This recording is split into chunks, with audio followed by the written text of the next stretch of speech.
Good afternoon. Happy Tuesday. How are we all?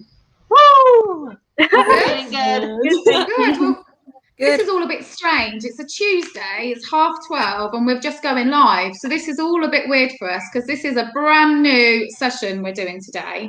Culture Club. This is all about Culture Club. So, before we kick off and let you know a little bit more what is going on and what we're doing today, let's introduce everybody. So, as I'm sure most of you already know, I'm Jasmin. I'm a conversation starter at the Yard.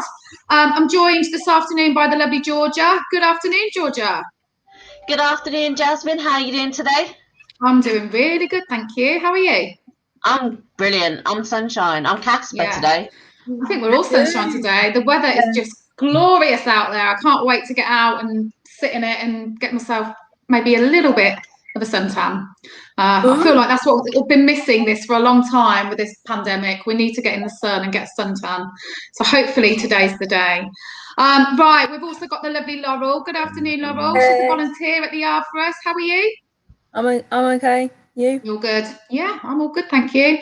And then we've got Khadiza and Pel. Now, you probably recognise these two lovely ladies. They were placement students with us a while ago. And since having the most amazing placement with us, we absolutely loved them. And I think they didn't mind it too much either.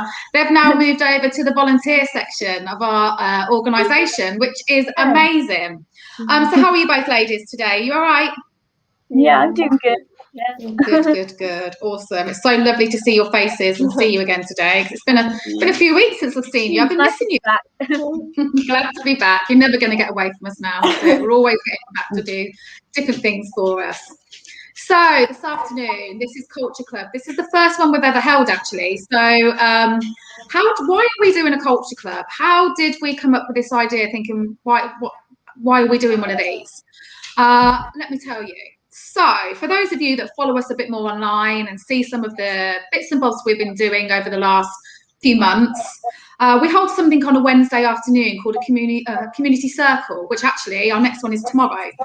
And they're once a month. And what we try to do in those sessions is just tackle different things going on, but get into a little bit more depth in the conversation than perhaps we cover in our tea and toast, which are a little bit more light-hearted.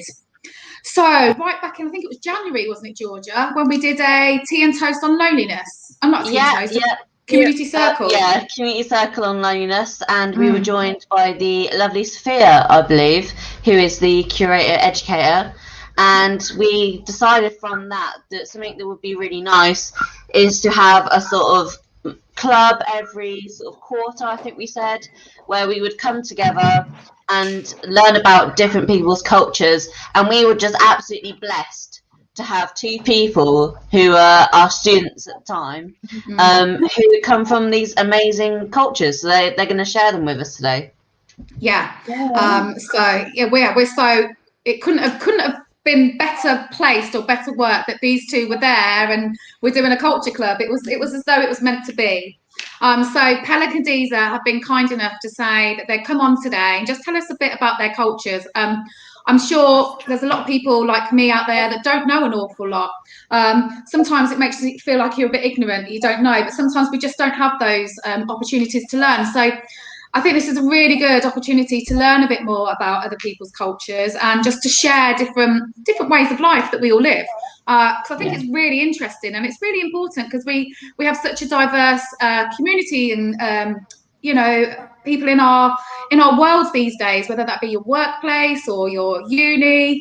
So I definitely think making ourselves a bit more aware of what different cultures and what different things are out there is win-win, I think.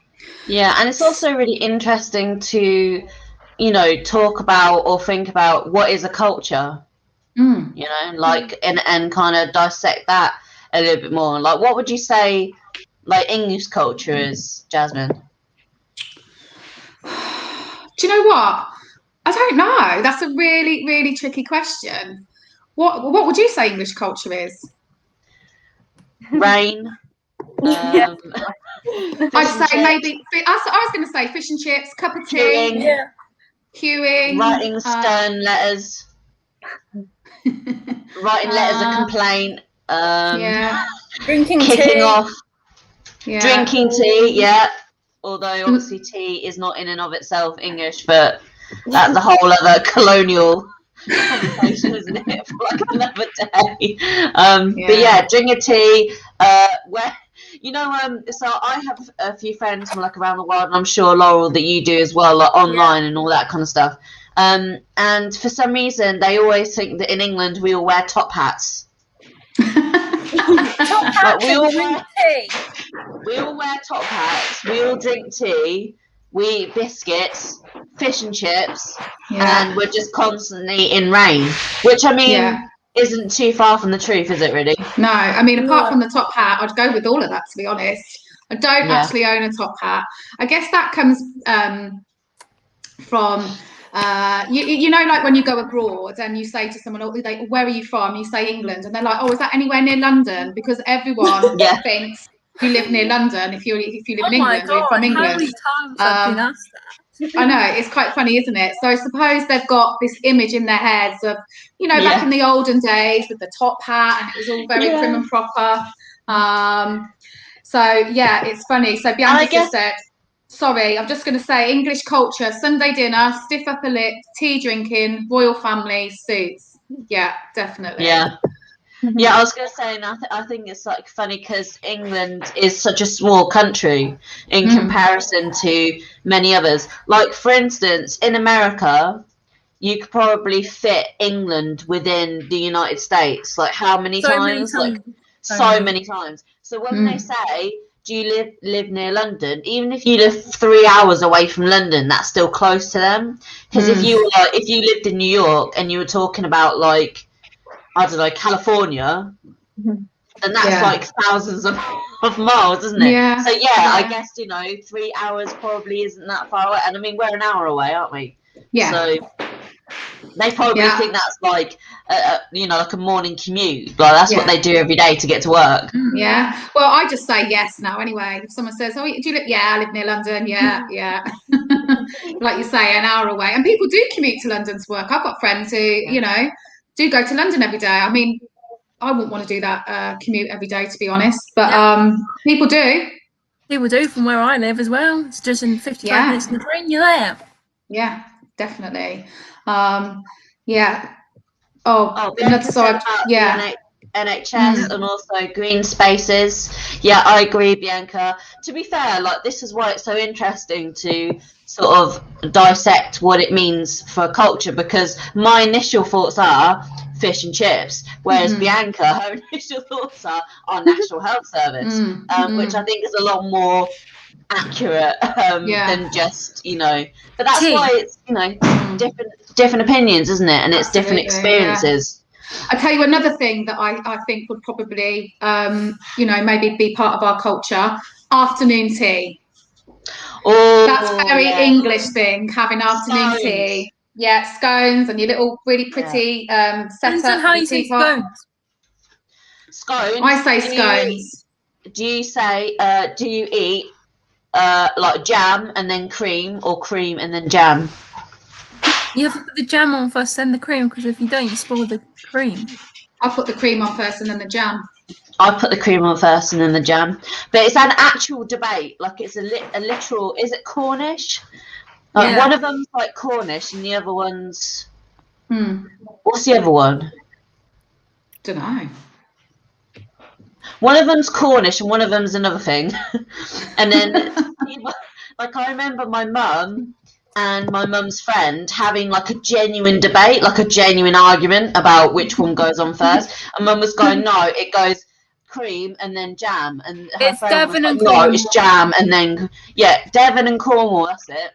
So Devonish, Cornish and Devonish. Yeah, the Devonish is where you put the cream on first, and Cornish is where you put the jam on first. Yeah, so I do the Devonish. I do the Devonish. Because I think the cream is like butter. Yeah, and then the jam, you just rest the jam a little bit on top, but you need to get that cream base for first. Absolutely. Honestly, it's a lot. There's a lot to this. It's like a cream bowl. Yeah. Bianca's just said bacon butties. Yeah, that's another English fry-up, English breakfast. Yes. All that. Do you know, all this talk of food is making me really hungry. I could just do a scone now, and if someone fancied just whipping me up a bacon sarnie, that would be amazing as well. We've got to stop talking about food. I'm so hungry. Okay, so let's move on then. Let's talk about, we're going to have Pel up first. You're going to go first for us, aren't you, Pel? And you're going to tell us all about your culture and just give us a bit of, information and take the floor, Pel. We're really excited to hear. Do you want your slide up straight away, Pel? Yes, please. Yeah. Okay, so hello everyone. So I'm from Kurdistan, Iraq. So it's like in the Middle East. And basically there's like over 30 million Kurdish people located in Iraq and around the world. And we've been known to be the world's largest ethnic group without a country and a state. So Kurdistan is quite known to be like diverse. It's multi-ethical, multi-religious, multilingual. So it's like, so anyone that goes there, they're always welcome, you know. And to talk about the culture first, we have to know all about like Kurdistan as a whole, because Kurdistan has a lot of history. And to be honest, I didn't know anything about the history. I've been sitting with my mom, my dad, and like just been asking them about like what's actually like the story behind our culture, because I wear Kurdish clothes and, you know, celebrate Kurdish culture, but actually I just know the name and, you know, celebrate. I don't know what actually goes on. So Kurdistan is a very nature mountain kind of place. And I'm just gonna like first tell you about some places in Kurdistan, my dad's city and my mum's town. So if you look below the map, you can see a castle. Can you see a castle right below the map? Yeah. And is that this there? castle, Yeah. It's called Kalat. Okay. So this castle is known to be 7,000 years old, and it's made out of mud and clay. The whole thing, and people used to live in there, and there used to be shops, but now it's completely empty and it's protected by the United Nations. And basically, there's a story behind this Kalat. So the reason, as you can see, it's literally in the middle of the city. And this city is called Erbil. English people call it Erbil, but in Kurdish it's called Hawler. So this castle is in the middle, and they have created a city around Kalat. As in like, So, and So at night, here? And at night, if you look at it, Erbil is known to like look like a spider web at nighttime, just because Kalat is in the middle and they've like created the city around it. And the Kalat is on top of like a muddy hill kind of thing, because there was a myth back in the day that I just found out, that there was a monster kind of creature that was set to attack the Kurdish people 6,000 years ago. 7,000 wow. So they trapped the monster like there, and they like put a lot of mud on the monster, which has created that hill, and then they decided to put that castle on top. So that's the story of Kalat that I didn't know about at all. And then below the city, as you can see, is like a kind of waterfall. And that water comes from the mountains, and people actually go there. So it's like steps. So while you're walking on the steps, there's like water touching your feet, and around you there's like shops and cafes. So this place is called Jundian. Okay. Looks lovely. It's really, the water is really cold though. So I thought it was warm. No, originally, like Kurdistan, if you go there in the summer, I'm not even kidding you, it's 50 degrees. Wow. It's 50 degrees. If you want to go somewhere to burn, I'd recommend Kurdistan. Like, nobody leaves their house until 4 p.m. Everybody stays inside until 4 p.m. Wow. Yeah. So I bet it's Jasmin. really nice. Pardon? Yeah, that'll be a place for me then, the sun worshipper. See if I can take on that 50 degrees. I think even I might struggle. Honestly, but like that water's really nice then on your feet. Really hot. Then you got the cool water. It actually like makes you really cold. So then it's like you need a moment to burn again, only to get back into the water. But all of the houses, they have roofs because Iraq itself, it doesn't have like a Britain water-based system. So everyone has like these large tanks where water has to go into those tanks in order to go into the houses. So we have roofs because, for the water supply. So if you look at the top, you can see a mountain and a town at the top. Yeah. I don't know. My mum's from there, and it's called Amidi. So this town, it doesn't have a large population, but it's on top of a large mountain, and you need a car to go to the top. Back in my mum's day, though, she always tells me when I'm complaining about something, she would always say, my school used to be at the bottom of the hill, and I would always walk to school, even when it was snowing. So I've learned to not complain. Yeah. You've got it easy in comparison. Yeah, I've got it easy apparently. So the next one below the mountain town is, as you can see, is another waterfall. Iraq has a lot of waterfalls. Yeah. This place is located on top of mountains, so you have to walk to the top. But there's restaurants, literally like the waterfall. There's water coming down, and there's restaurants in the middle of the waterfall. Yes. Wow. It's a mad experience. Yeah. This place is called Bechal. So like this place, it has loads of cafes and restaurants on the mountains, and like the water basically hits you, but it's a really nice like feeling. And then if you look to the bottom, you can't really see it very clearly, but this is like somewhere called Hauraman. If you like, there's another picture of it at the top, but this place is called Hauraman, and it's really beautiful. There's loads of places in Kurdistan where there's small villages in like Kurdistan, but it's like located in the mountains.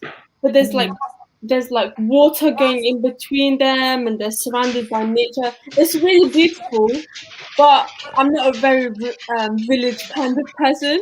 So I'll stay there for like a few days, and they'll be like, okay, well, I need to get back. So now to the next part. There's a bridge. I don't know if you can see it very well. It's called Bridge Zawkhor Dalal. So my dad told me that this bridge existed before the Islam religion even existed. So it's very, very, very old bridge. Wow. So I thought I should include that in there as well. Yeah, for sure. And below that is another picture of Hauraman. I thought it would be a clearer kind of picture. You can see that the river and the nature around it. It's a really nice place. Now I'm gonna go into the culture bit now. So I don't know if you can see the flag at the top left corner, like on the map. Yeah.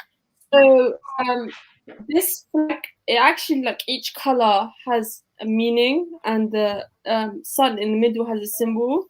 So the red, after doing some research, so I've known that the red symbolizes like the blood shed of Kurdish people that sacrificed and fought for the freedom and independence of Kurdistan.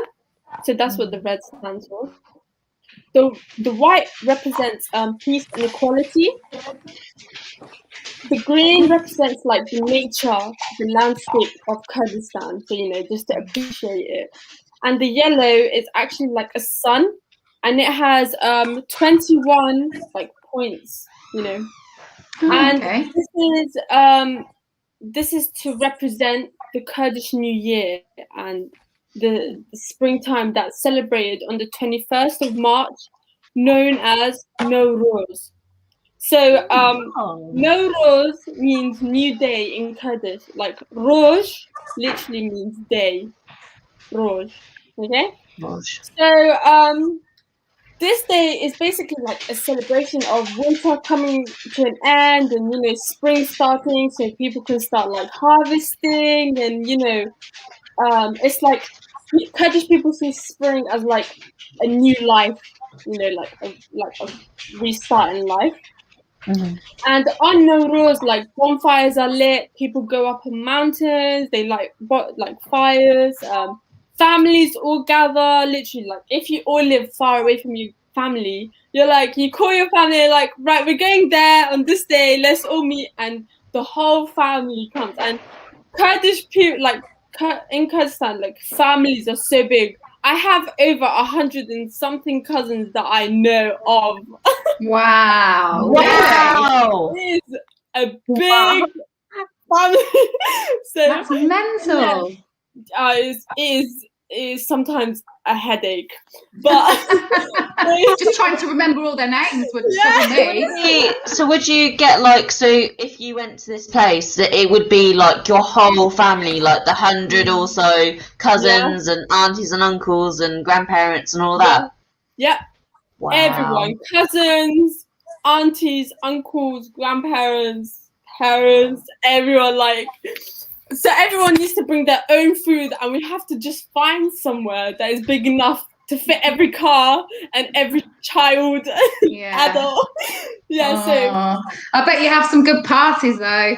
Oh yeah, it is amazing. But I only like the parties because of the food. I'm gonna be quite honest, but but yeah, on Nowruz, like families gather, they go on a picnic, they cook food. Like if you could see like below some of our food. So I'm gonna start off with like the culture sweets that we have. If you can see, they're like cakes.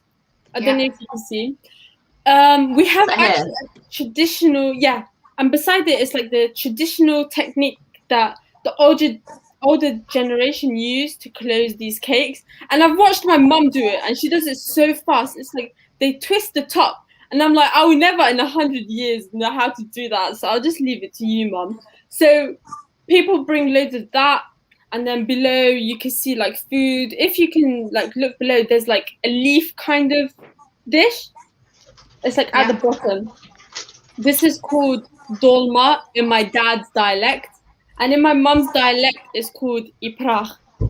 So this is like literally vegetables and vine leaves, and they put rice in it, rice and meat and other kinds of vegetable. And Kurdish people really like this food. So if any trip or any occasion there's always dolma there. And then, so we'll have that in the afternoon. And then in the evening, we will make like kebabs and chicken tikka. And then we'll just like, eat that. I'm getting hungry again, Pam. Getting hungry. So yeah, we're like, it's basically loads of eating and, spending time in the nature and like appreciating like Kurdistan. Yeah, your country, It looks amazing. Yeah, so when we gather, we all wear like our traditional Kurdish clothes that I'll show everyone in a bit. We wear traditional Kurdish clothes, and there's a lot of bright, vibrant colors in our clothes. Like, I would say the older generation, they wear darker clothes, but that's just, just the rule, I guess. But the younger generation is colorful out there when you see it. But I want to just tell you guys like how Nowruz started. So obviously, Nowruz is like celebrating spring and a new year. However, it's also a celebration of the struggles of Kurdish people and a celebration of victory of oppression. So Nowruz all started because of a man called Kawa. This is like 1,000 years ago, probably.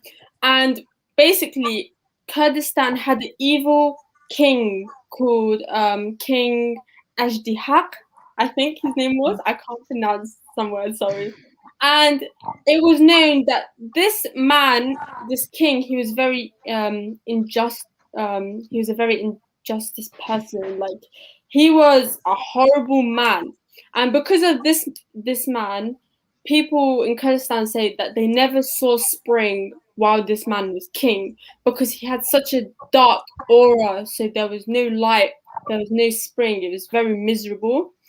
This king would apparently take young teenage boys and basically like feed their brains to his snakes. Apparently, he would always have two snakes. Yeah, he would always have two snakes on his shoulders, and he would steal these young boys, and basically, he wouldn't steal them actually, he would just take them and feed the brains to the snakes. So this man called Kawa, he was a blacksmith, and he realized that on the day that they were going to come for his last son, he was like, right, I've had enough, like, we need to fight back, you know, because this is our children.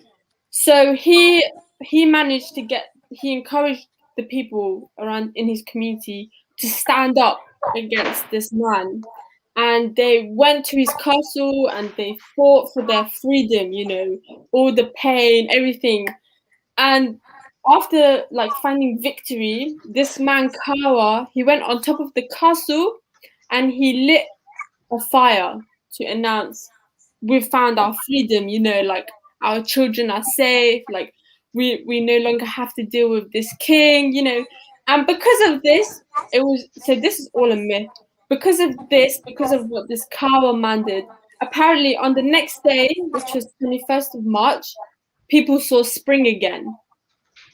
So because of this, people decided to mark 21st of March in Kurdistan as their new year, as like springtime, you know. So yeah, that's really interesting. Yeah, and then on 10th of March we have National Kurdish Clothes Day, and actually, Kurdish people didn't come up with this.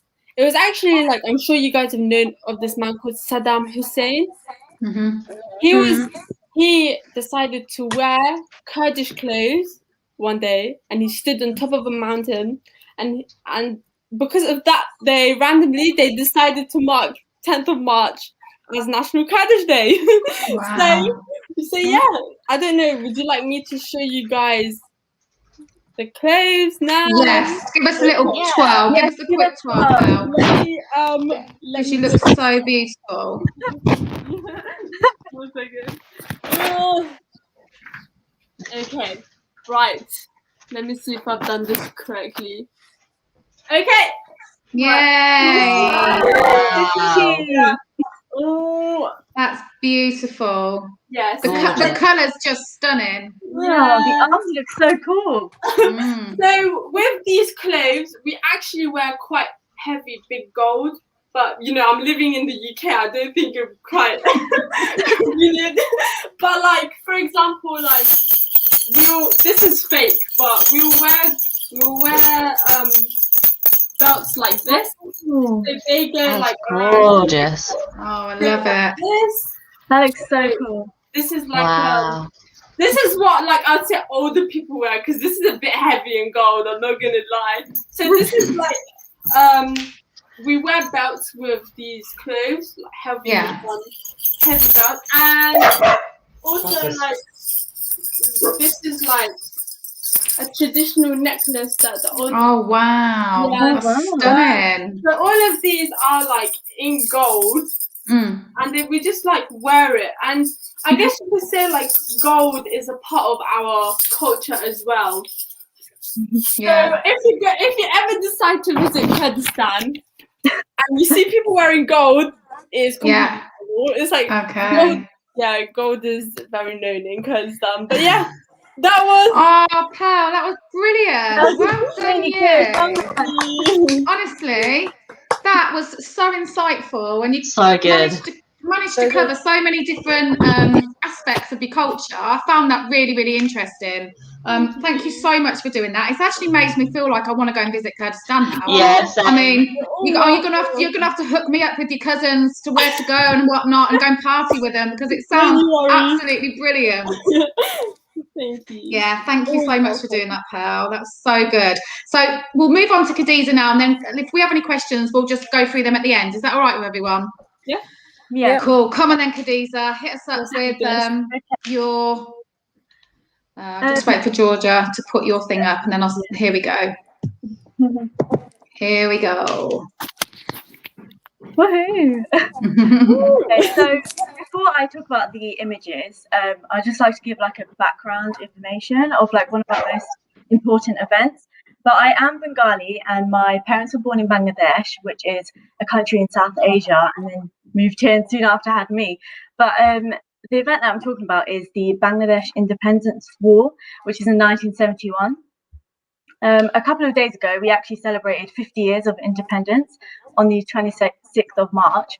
And it first began when Bangladesh first fought for independence, which lasted for 9 months and resulted in breaking away from Pakistan, which became a separate country. So this was when East Pakistanis, who later became Bangladeshis, voted in favour of governing itself, and West Pakistan responded by sending its army. And sadly, thousands of women were raped, students and professors at university were attacked, and an estimated of 10 million East Pakistanis were forced to flee to India. So the exact number of people is unclear, but Bangladesh says the killings amounted to a genocide with 3 million who died, and with independent researchers saying that there are up to 500,000 fatalities, I think, yeah. Oh my goodness. And yeah, it's really sad. And the reason why they wanted to become separate was because although people living in East and West Pakistan were both Muslim, they didn't have much in common because they had like different cultures, different language.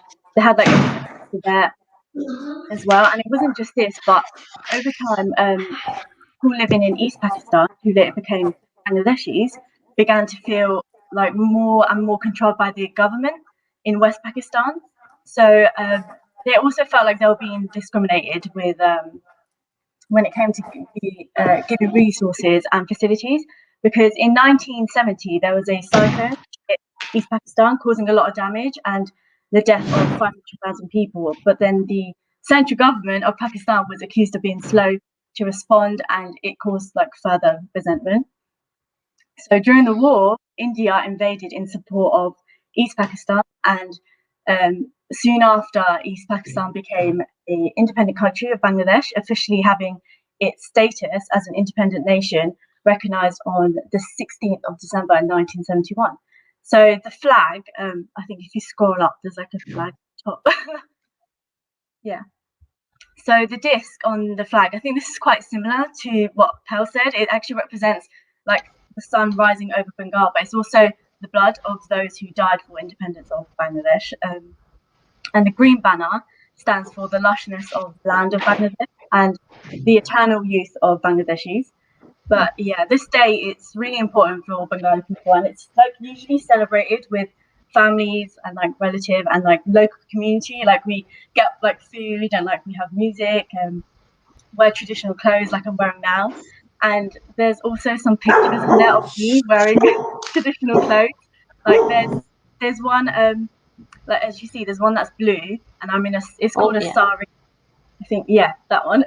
And that's actually my mum's. Actually, she gave it to me to wear for one of the events. But yeah, I really like that. And also, there's like pictures of like boats and places in Bangladesh, like the tea gardens as well, which I really like. And also, there's this place called. If you scroll to the bottom, there's like a little picture of like a place that's like pink. It's also referred to. Yeah, it's. I should have put a bigger picture of it, but it's also referred to like the Pink Palace as well. There we go. There we go. Yeah, so it's called the Ahsan Manzil. I think I pronounced that right. I'm not sure, but it's also called the Pink Palace, as I said before. And now it's a like museum. An influential family that used to live there before in Dhaka, which is in Bangladesh.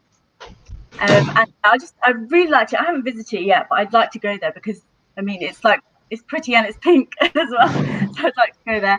And there's also some just like pictures of my friends with like raising money through fundraising. Like we were in school, like we did for Ramadan, which is closely linked to my culture with Islam and everything. So yeah, we sold like our food, and we actually raised a lot of money for charity. Oh, that's brilliant. Yeah, because in our culture, we have, obviously it's a really big part of our culture to be giving back to people, and obviously that's what Ramadan means as well, giving back as well. And yeah, so, and there's also, I'm sorry about this, Jasmine, but I've included loads of pictures of food. Oh, what are you doing to me? Show us it, show us it. Oh, wow, look at that. Yeah, so this is traditional Bengali food, and there's a few pictures of like, I think there's a few pictures of, I don't know if I've added, if you scroll down, there's a few pictures of my mum, she cooked like some of the food, which is like, oh, I don't know how to point it out.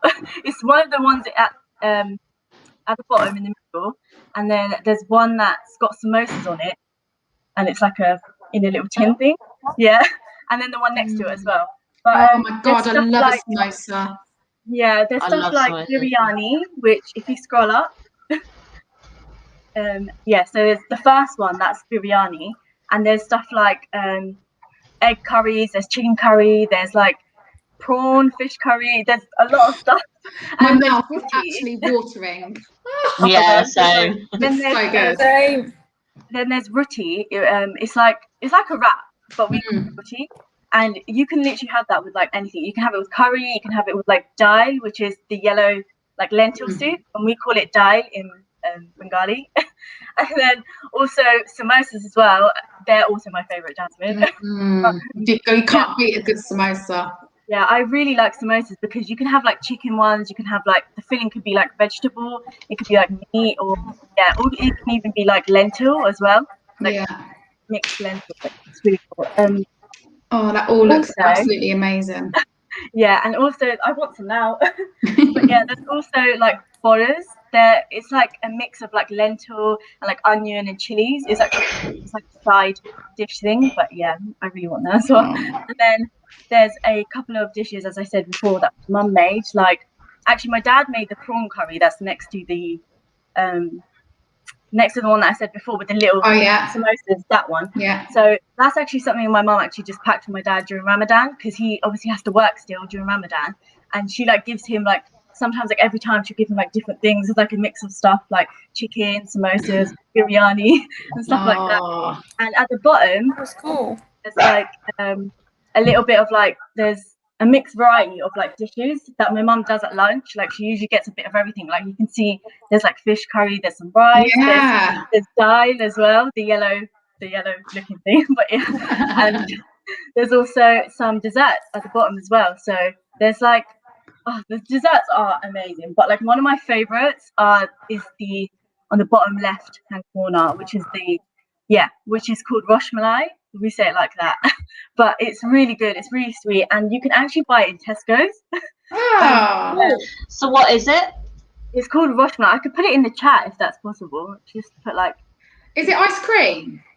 No, it's like some sort of, I don't know how to explain it, but it's really soft and it's really sweet. And then there's like some sort of like sugary juice thing that comes with it. It's really good, and you can put like almonds on it as well. Yeah, really pop it in the chat in a minute. So if anyone likes to look at that. In the I mean, obviously not me. I want it for me. If anyone else might like the look of that. I'll put it in a private chat because I can't put it in the comments. Oh yeah. But, yeah, so that's what it's called in Tesco's, like the name of the thing. And also I've got because I do like samosas a lot, I want to share with you guys some of the recipes. So I've got like I've got a link that actually you can like change the number of servings, and like you can adjust the recipe, so it's really cool. You can put, so like this one, it's for like let's say you want to put like minced meat, or you want to put vegetables and stuff like that. I'm just going to put that in the chat. Would you be able to put that in the normal chat? Yeah, I'm just doing your first one. So yeah, so that one is the meat one, and like if people like me, if they want to do that one, you can. Then there's another one that I put for vegetable samosas, for people who are vegetarian or just prefer vegetable samosas. Yeah, so those two links. But yeah, and if you go down to the I think, is it this one or is it the second one? Yeah, so here you can just basically adjust the number of servings, and it basically tells you exactly what you need for it. So if you ever fancy a meat or chicken samosa, you can follow that recipe, because it's quite similar to how my mum makes it as well. And then the second one, if you go on the second one, that one is for vegetable, I believe, vegetable samosas. Curry guy, yummy. Yeah. So yeah, this website is really good because it actually shows like the process of how they make it, and then it shows like also how they fold the samosas as well, which is really similar to how we do it. It's basically exactly the same.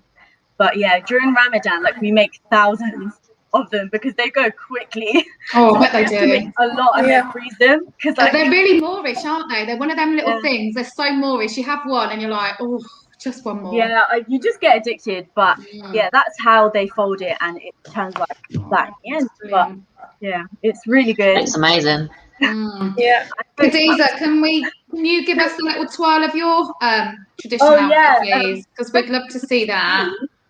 Hope you can see. Wait, I'll just stop. Oh yeah, yeah. Go. Da da da. Da, da, da. Okay, a second. Don't know if you can see. There she is. There we are. Oh, you look stunning. It's so pretty. beautiful. So pretty. This is actually quite simple, as I said to Georgia and Jasmin before, but usually we have like a lot of more colour and like a lot more jewellery and like everything like that. And just let us show everyone else, because the first thing when I was speaking to Khadiza earlier, the first thing I noticed was her earrings. They're amazing. Earrings on.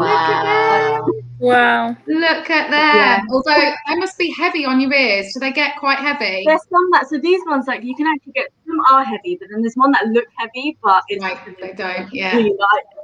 Yeah, they just. That was brilliant, Khadiza. Well done, you. Thank you. Honestly, ladies, you've just given us so much information about, you know, where your families are from and your backgrounds and your cultures. I'm actually blown away by the amount of information you've given us. And I don't know, I'm sure Georgia and Laurel, you feel the same. That was just so interesting, wasn't it? So interesting. Yeah, and I mean, it's so good to be able to hear it like from someone who has that as their heritage as well. And so therefore you've got that like personal connection with it. So I think that even when you're talking about it with so much more like passion, because that's like, you know, that's like your family, that's like, yeah, so that was really, really interesting. And it definitely beats fish and chips. And what I was saying earlier.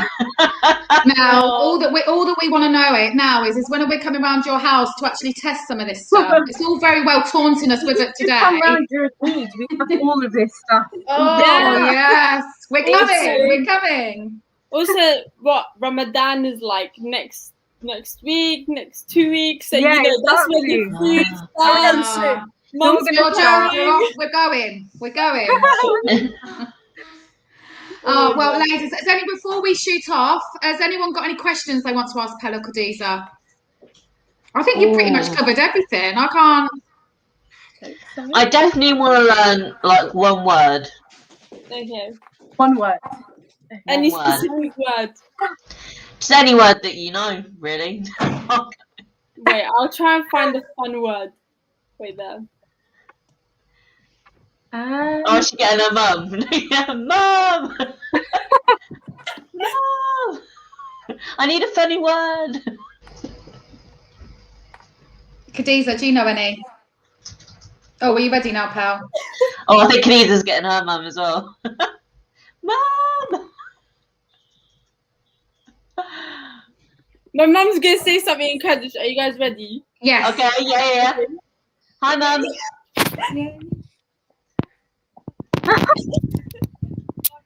You guys up. In my mum's dialect, she said, "Hingalak Janan." So Hingalak. Yeah. So Hingalak means you guys. Galak means very. Janan means pretty, beautiful. And if Gaelic Jana. If you were to say it in my dad's dialect, it would be Angor Zor Zwanen. Angor Zwanen. Yeah. Jana. Oh, that's brilliant. Thank you. Well done, you. Thanks, Pel's mum. Thanks, Pel's mum. And Khadiza, have you got one for us? I've got like a really simple one. So I actually thought of like a similar one. It's really short. So it's called, it means beautiful, and it's Shundor. It's quite easy. Shundor. Yeah. So I don't know how to put it into. It's like saying you are Shundor, like beautiful. Yeah, it's quite simple. That's brilliant.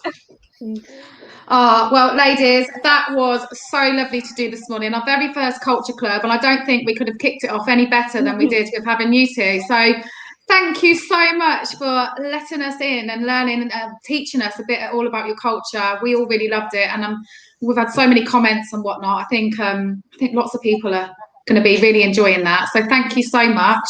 And that's it. Our culture clubs are just a short and snappy little 45 minutes just chatting about the different subjects. Our next one will be at the end of June because we're doing them once a quarter. And the next one we'll be in the building doing, as long as the roadmap all goes to plan. But yeah, watch this space to find out more information. But have a brilliant afternoon, ladies. Thank you so much again, and we'll see you all tomorrow. Bye. Bye. Bye. Bye.